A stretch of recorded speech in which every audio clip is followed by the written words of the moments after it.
Well, hello everybody, welcome back to Best Life and Beyond. Today we are going to discuss our trip to Walt Disney World. Our very first trip to Walt Disney World. Yes. As you know, if you're new here, we just came back from a trip to Walt Disney World. It was our first trip. Inaugural! Oh, it was a glorious thing. So, many people have asked for just our thoughts about the trip, how we planned, some of our favorite things, and some of the comparisons. Yeah, kind of a retrospect, looking back on how it was as a whole, because, we haven't talked about it. Yeah, we really haven't. We haven't had the time. No. So now we finally do, so we're going to sit down and we're going to tell you all about it. Yep. We'll try to make it as entertaining as possible, but more or less this is going to be more an informative video. The first thing we want to get into is how we decided to go.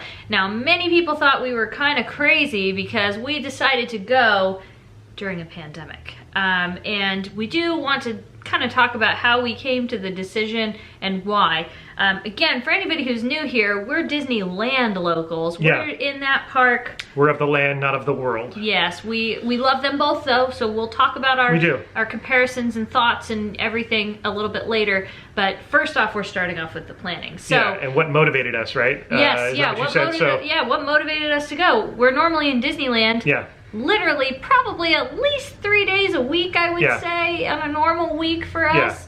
Now, Disneyland's been closed for about 9 months now, possibly longer if I'm not mistaken. There's your first obvious motivation for going. Lack of a theme park for us, and it's been too long. So we decided, let's not procrastinate any longer, and let's make the trip across the country and go to Walt Disney World. Now, there was a little bit of a hitch because Katie had a fear of flying. And I say had because I feel like she squashed it. For the most part, it'll always linger a little bit. It's still there a little bit, but that was one thing that was holding us back. Yet it was also motivation to push through a fear that you had. Yeah, and I think being as, we are in this pandemic, if it's taught us anything, it's that to take your life, and use and absorb every part of it, and don't take any minute that you're on this planet for granted. Right. So don't waste time. Don't waste time. You're not promised tomorrow. Yeah. Don't sit back and go, well, maybe we'll do it soon or whatever. Take life and grab it by the reins. And that's what we did. Also, I think if you've watched our video we did on New Year's Day from Las Vegas, we were talking about how this is now our jobs. Yeah. So this is our primary source of income right now. And, we want to be able to show our audience what they love, on top of the fact of everything we mentioned about just missing Disney and the magic in general. Yeah. So we had all those things stacked. Our friend Dylan from Theme Park Obsession and Adam the Woo, like some of our very best friends, kind of explaining how safe they felt there. And, Yeah, they had kind of paved the way this year for us. We were given a lot of confidence by their experience this year and what they had gone through. Yeah. And the from ease people of, you trust too. Yeah, the ease of travel. It wasn't that big of a deal. The flight was very convenient. Mm-hmm. Delta was what we chose. Yeah, we did that. Yeah, for spacing out. They do spacing of the rows. So that being said, we decided to go, and I do not regret it. I think it was the best decision we ever made for our mental happiness, for the channel, for everything. It was the best thing. So let's kind of go into the parks and our memories, things we liked, our comparisons, everything. So the first place we're going to talk about is Disney Springs, because that was the first place we went to before we got into the actual parks, and it was my 50th birthday.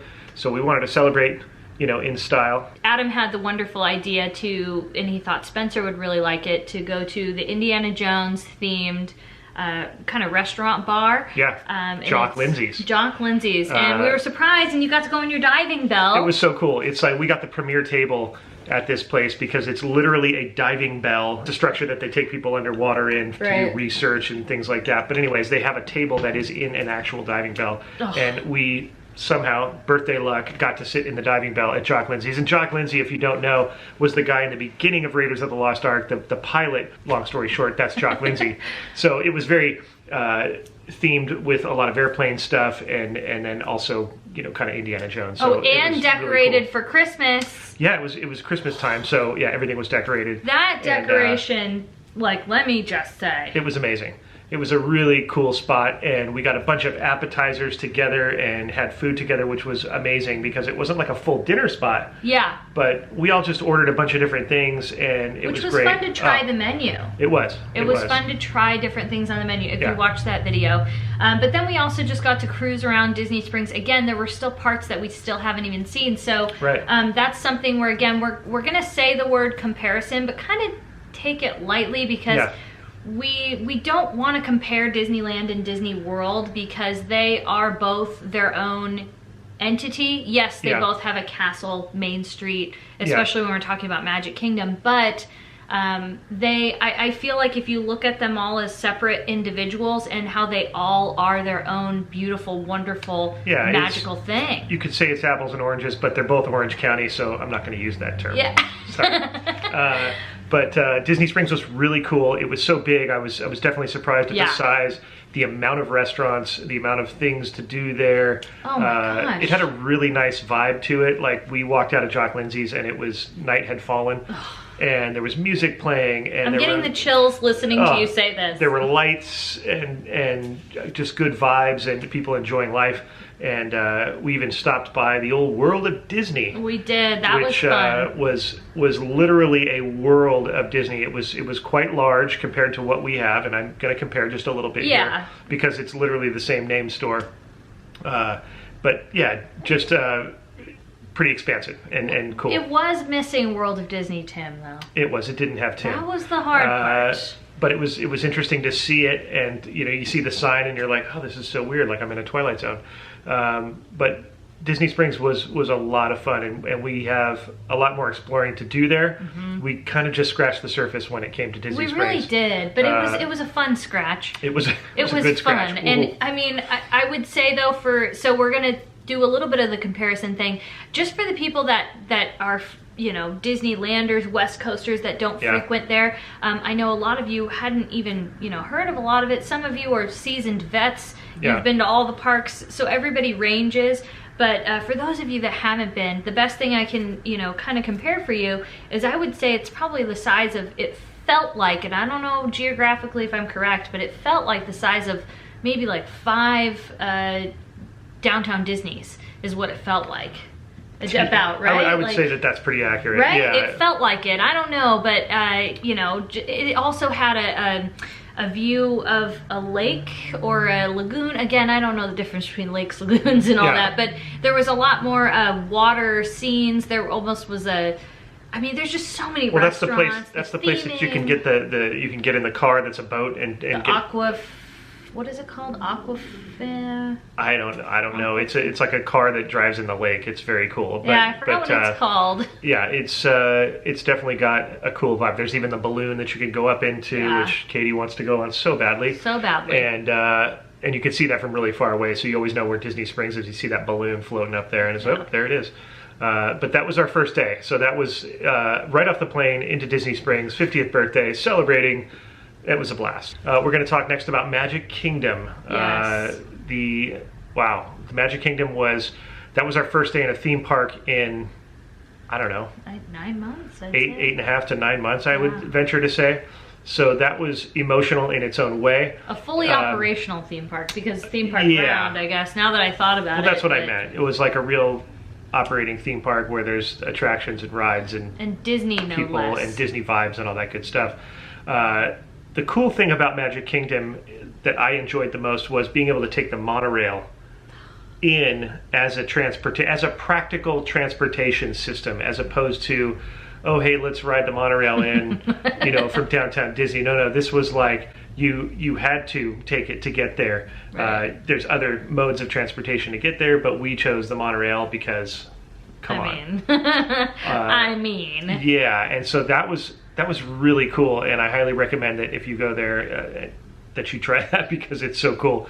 And coming into the gates, seeing the largeness of it, that was the first thing that kind of blew me out. I knew it was bigger. I mean, I've always heard this. I've seen photos, I've seen videos, but it's still kind of a shocker when you actually see it with your human eyes and you're standing in the space. It was way bigger than I thought. Yeah, there's something about that presence there, and then, I mean, I can't tell you the amount of like relief we felt when we like walked under that tunnel. Oh man. I'm trying not to cry, but yeah. the amount of just, there's something about a Disney park in general that you just feel it. I mean, some people don't, and that's okay. We're all different. But when we felt that and we walked in there, I'm telling you, there was no better feeling. And I kept thinking about Binky, my dog. If you know, for anybody, you know, she passed away in August, and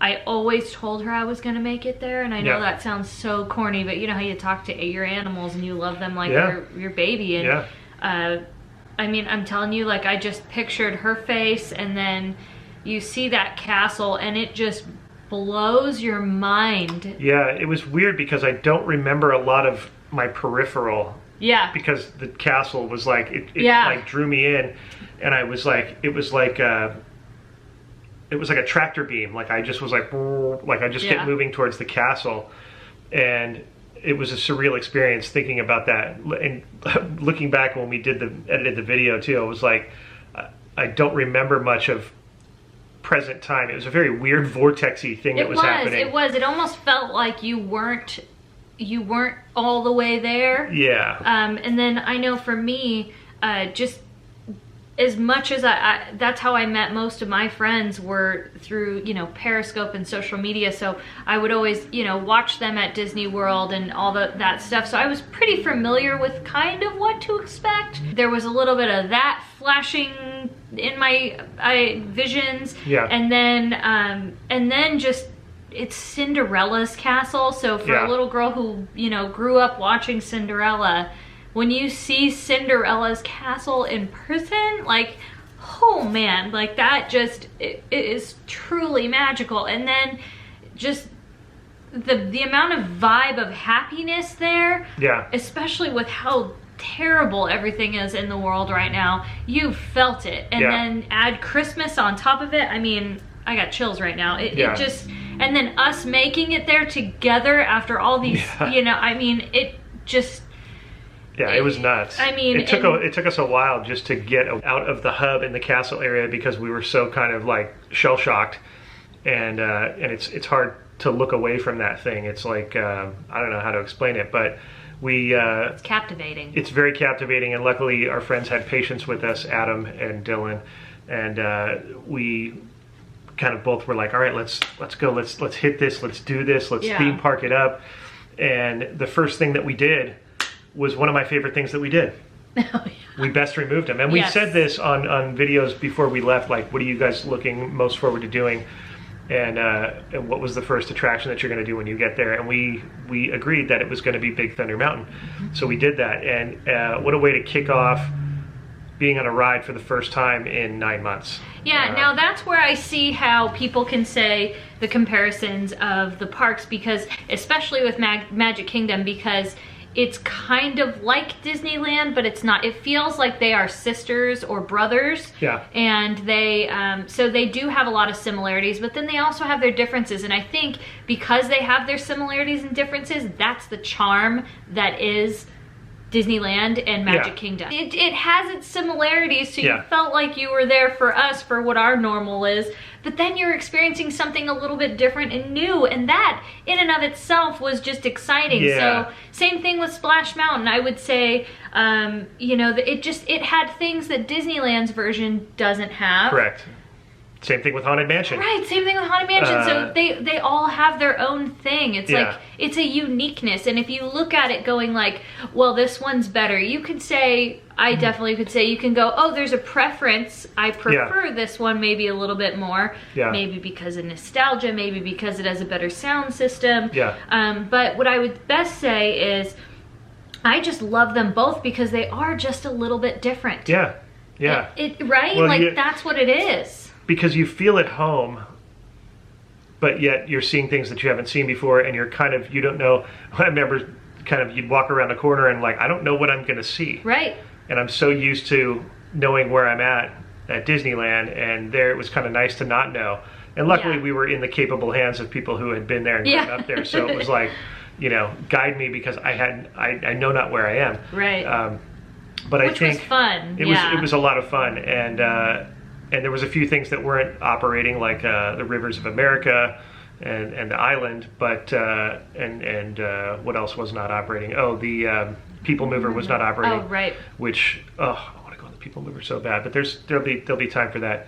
But Magic Kingdom was very magical. It was very cool, and it exceeded my expectation. I didn't put a lot of expectation on it, but it definitely exceeded what I had thought. Yeah, and when we say we didn't put a lot of expectation on it, was because I think that's just what we've learned to do. You just go, you know what? Like, let's not put any expectation. Right.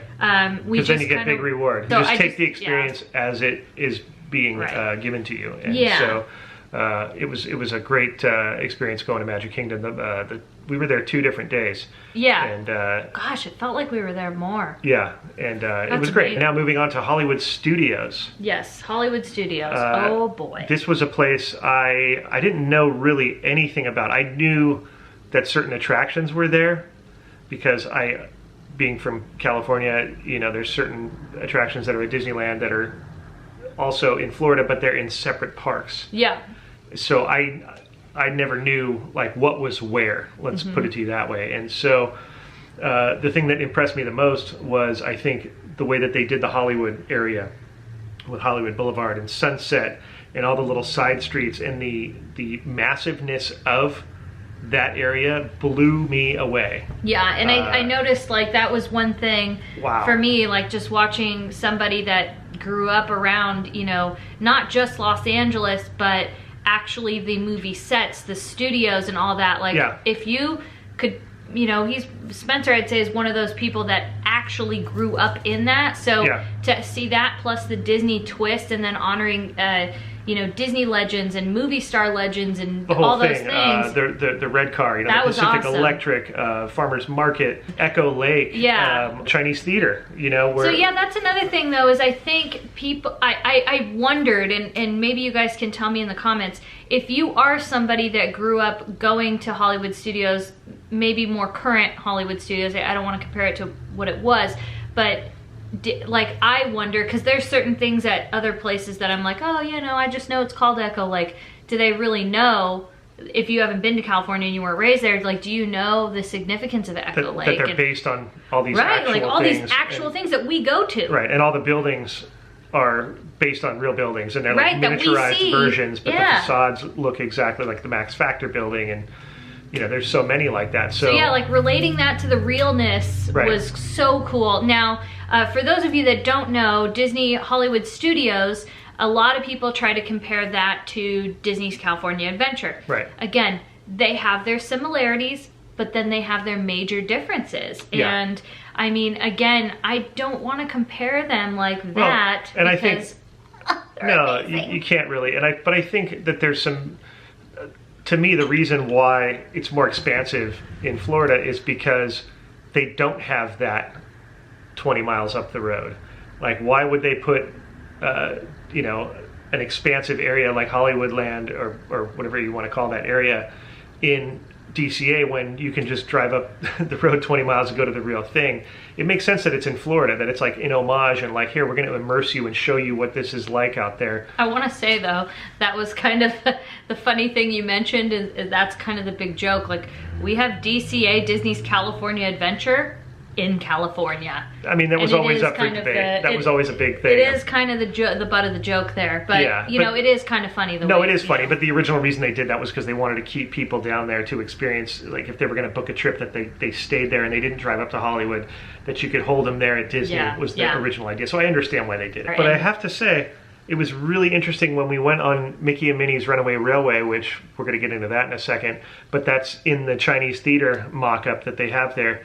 They also, which I didn't realize, that they had signatures and handprints and all that stuff like they do in Hollywood. Right.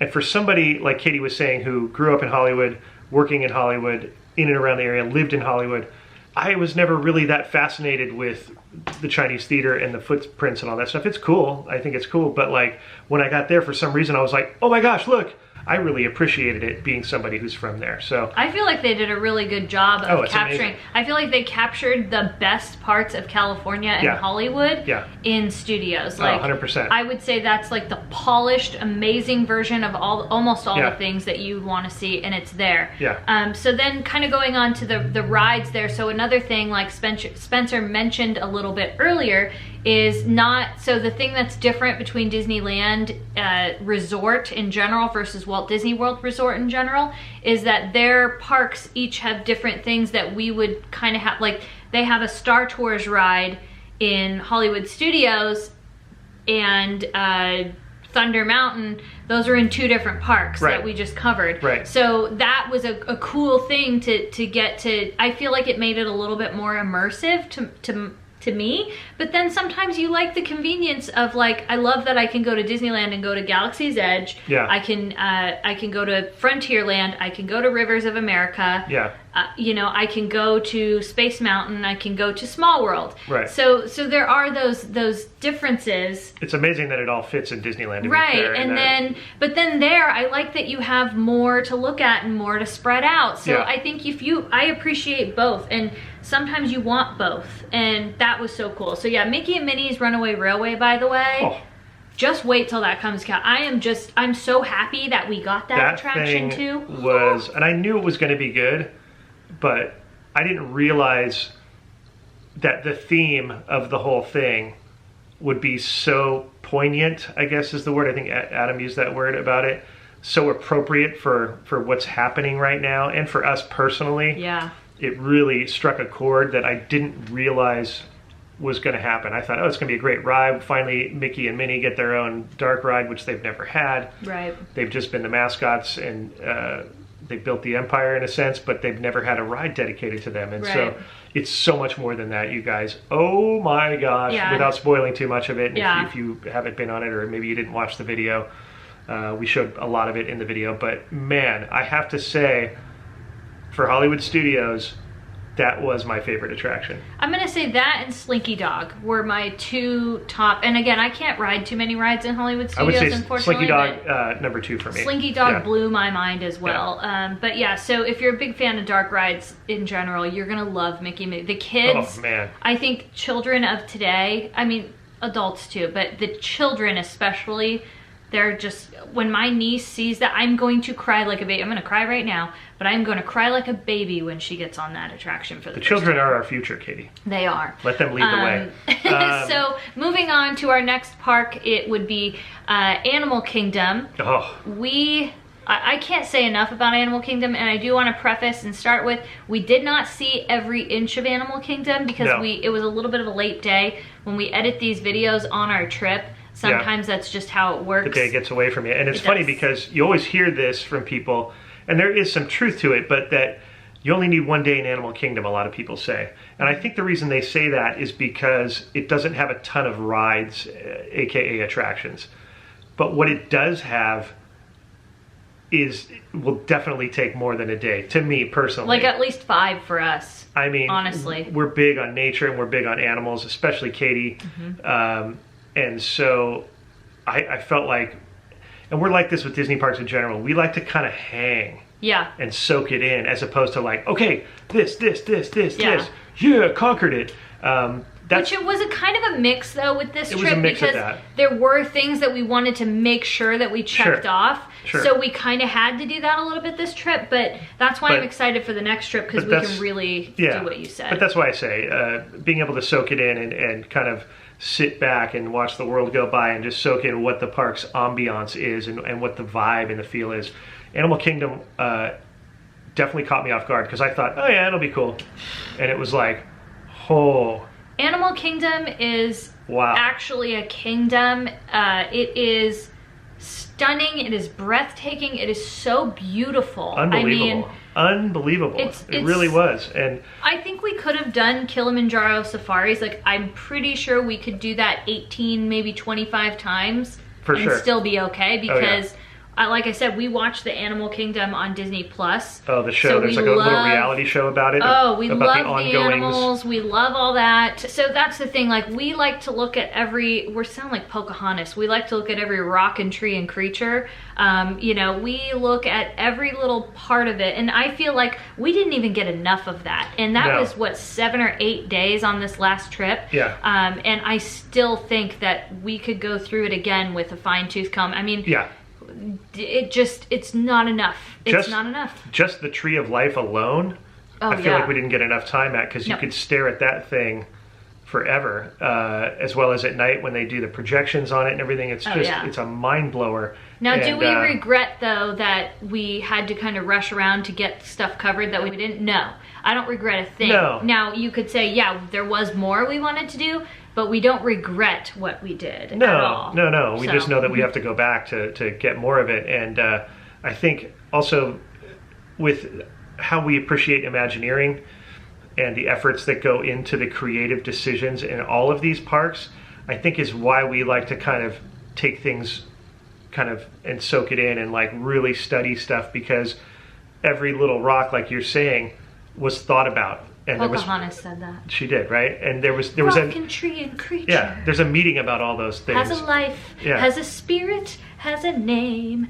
Yes. But that's the thing, though, is Animal Kingdom, it does have this spirit about it. Yeah, it does. And it truly, it's an energetic spirit. It is. And I know I sound maybe a little crazy, I don't know. But it has this energetic spirit about it where it makes you appreciate the animals and the caretakers that take care of them, the veterinarians. It makes you appreciate like Earth at its most simplest form. Yeah, there's a conservation vibe going on there, and there's a care and an effort in that. It's not just like, oh, cool, look at the animals we have here. Right. No, there's a goal that they have, and the culture, the African culture, the Asian culture. Yeah. I mean, the differences, the similarities, to kind of just get a taste of it. Because I don't know if I'll ever get to make it to Africa. Maybe I won't make it to Asia. But if that's a little taste of I mean, we learned how to say different animals' names in the African language, which I don't know what exactly that would be called off the top of my head, but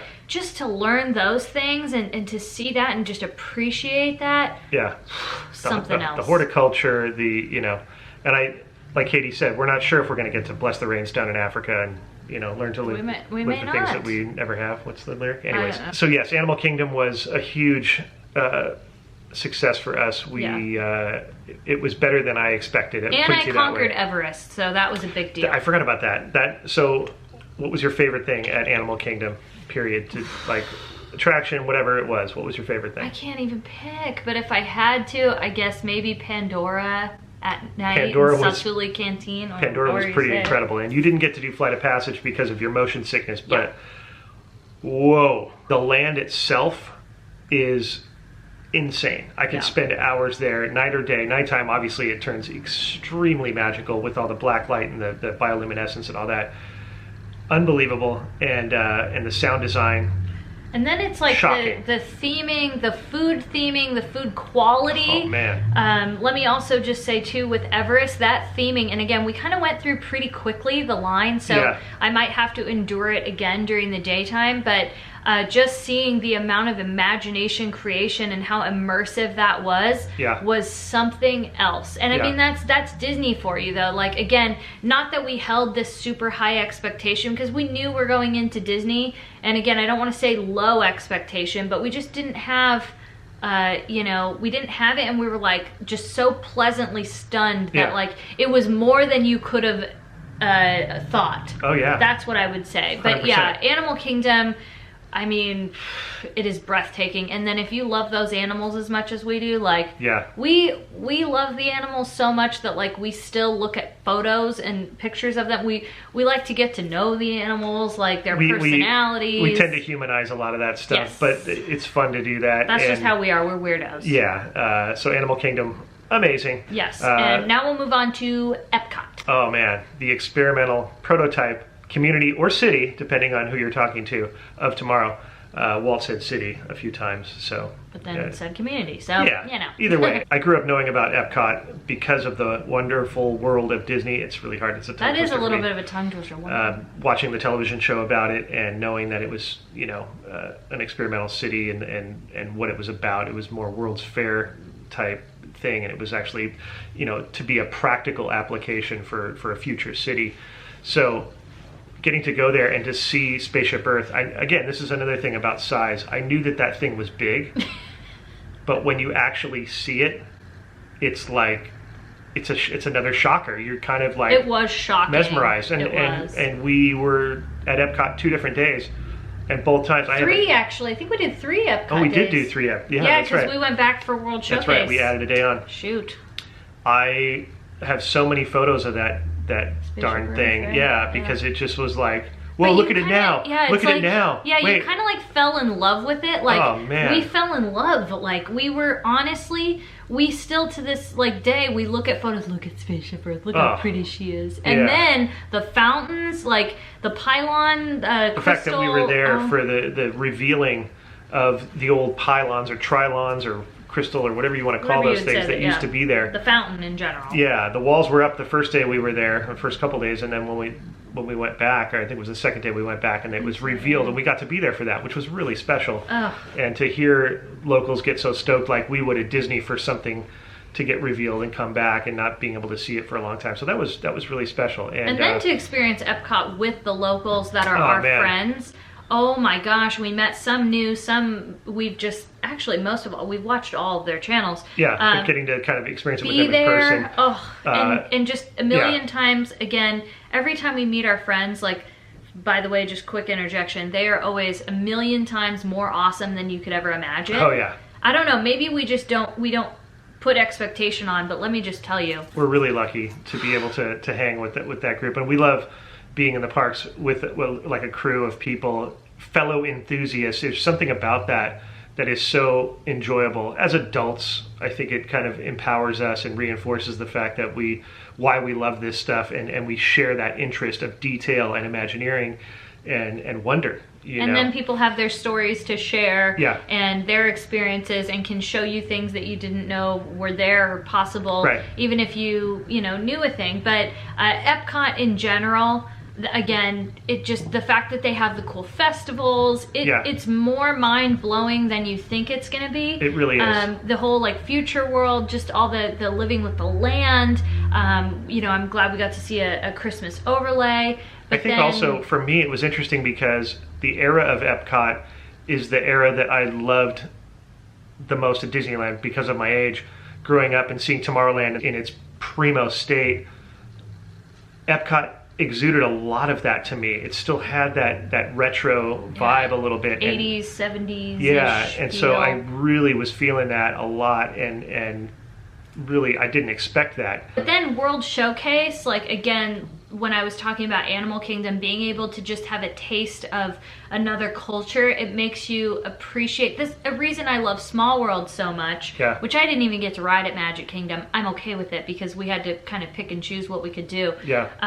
But that's why I love Small World, is because I love the world in of itself, and I love how everything is so different but the same. We all have our hearts, we all have our minds, we all have love, hate, anger, joy. We all have all these things, and it's what makes the earth beautiful is all those differences yet similarities.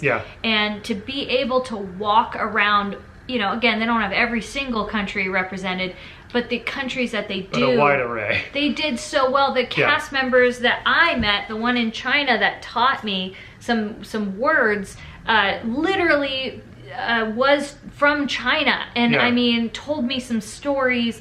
That part just, it makes my heart just want to burst. And then looking across and seeing Spaceship Earth at the sunset that we did. I mean, you couldn't have had a better last day at Walt Disney World than the one we had. I don't think. I mean, maybe you could have, but. And again, I go back to the large thing, how massive World Showcase was. I knew it was big, but I still couldn't wrap my head around how big it was, and how subtle the curve is, because you don't feel like you're turning. It curves around a lake. It's kind of in a circular fashion, but the curve is so subtle that by the time you get over to where Spaceship Earth is, you're like, wait, where are we? How did we get here? Yeah, it's so cool, and I think that makes it kind of timeless, and you don't realize, kind of where you are in the World Showcase that is. And so Epcot, it was funny because I didn't know how I would take Epcot, to be fair. I had a little, if anything, that was the one I knew the most about, I think. Mm-hmm. So there was a little bit of preconceived, what I was going to see, and I enjoyed it so much, and can't wait to go back there and try more food. And there's so many things coming to Epcot that, festivals and the yearly festivals that they normally do, like the Festival of Arts, Flower and Garden. So we're excited to get to experience those, because we plan to be back regularly. Like we said, even when Disneyland is open, don't expect us to. Now we've fallen in love, and I know that I can survive an airline. We're going to be there more than you can possibly imagine, and it's going to be amazing. We love the Magic Band system. That is so cool. Magic Band is really cool. It's, for those of you that don't know, it's very different. For Disneyland, we have our APs on our phone, or you can use the actual card. There, everything is on your Magic Band, like if you're staying on property. Yeah, it's a little electronic bracelet thing, and it's very convenient. It's waterproof. It is awesome. Yeah. We love the Magic Band. It was exciting. You can customize it. What was your favorite attraction, do you think, at Epcot? Test Track. Test Track was pretty amazing. Test Track was a vibe, because it was so cool. Like, I don't know. I loved Test Track. There was something about it. It had its own fun feel. I also loved Living with the Land. Yeah. Then Finding Nemo. See, that's the thing. Is like they have a Finding Nemo attraction just like we do at Disneyland, but it's completely different. It's almost the style of Ariel's Undersea Adventure. So it's like a little bit, but then coupled with a real aquarium. Right, and it's got its own little song. Let's just say, I didn't realize the massiveness of the aquarium that they have at Epcot. Now, I had heard that they had manatees, which I was very excited about, and I was very excited to see. But I thought, they probably have a little area with some manatees and then a few other things. And no. You could have spent an entire day just at the aquarium itself. Oh yeah, we could have. Which is also backed up against the Finding Nemo attraction, because it's kind of intertwined. Which ends in the aquarium. Yeah. So that blew my mind. Didn't know about that. No one ever told me. Like, I had what? Like, this is insane.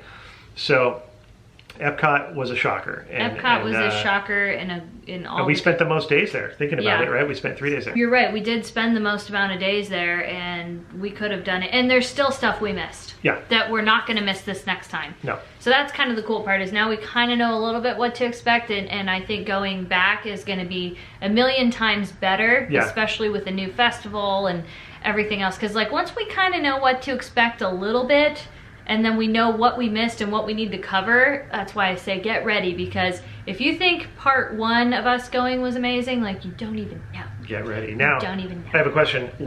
Because we get this question a lot, what was your favorite park out of all 4? Out of the 4 that we went to, it's between Epcot and Animal Kingdom. Wow. I don't know. I almost want to say Animal Kingdom, in a weird way, because I just love the animals so much. I think I like the attractions and all that, but the fact that animals were there, and like I said, there's a vibe there, but then Epcot has, it almost felt like a major Small World almost. Now, what would be your answer? It was a toss-up like you between Animal Kingdom and Epcot, because although... But you love Studios a lot. I love Studios a lot too. Man, and we love Magic Kingdom. See, that's the other thing, is like Magic Kingdom just... I guess it's like when people ask me, where's your favorite place to hang or eat at Disneyland, and it changes based on my moods. Yeah, that's another thing too. It changes based on your moods and like what you're in the mood to do in general. Yeah. I'll say Studios, because I thought it was the connection with me with Hollywood, I think is really strong, and I would have I would have been able to hang in those streets for extended periods of time. Now, if you're comparing